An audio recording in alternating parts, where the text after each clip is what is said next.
Putang ina mo rin! Aray! Inubusan mo ako ng almusal! Hindi ako si nanay umubos! Sasagot ka ba? Ano ka pala sagot?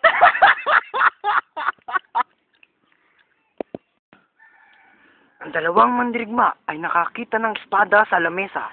Agad nila itong kinuha! At sila ay nagampasan na nagampasan. Tinamaan si Michael!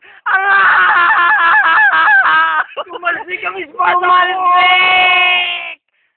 At ngayon sumugod si Marvin, tinaga sa leeg at tinamaan ito. Buti na lang!